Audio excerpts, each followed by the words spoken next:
In today's video, I'm going to teach you how to add a column in Airtable. Let's start by opening the base where you want to work. Go ahead and sign in to your Airtable account, then navigate to the workspace and choose the specific base you want to edit. Once the base opens, make sure you're on the correct table or tab, since many bases have multiple tables across the top. You want to be sure you're adding the new column to the right place.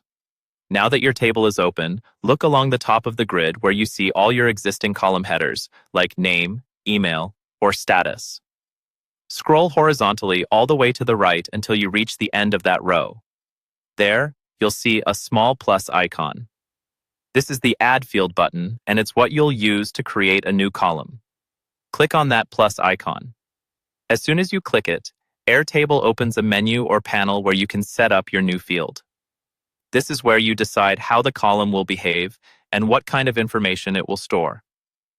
The first choice you'll make is the field type.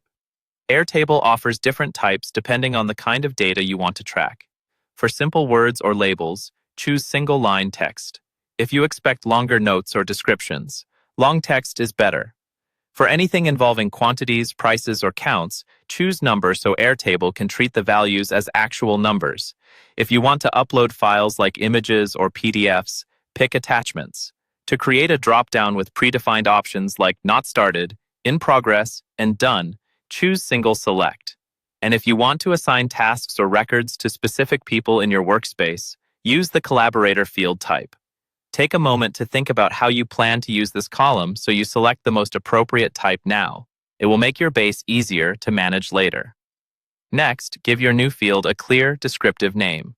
Click into the field name box and type something that explains what the column is for, like due date, notes, or status. Good names make your base more readable, especially when you're collaborating with others or coming back to it after some time away.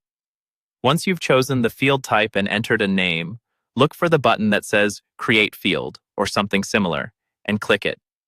Airtable will instantly add your new column to the table, and you can start entering data into it right away.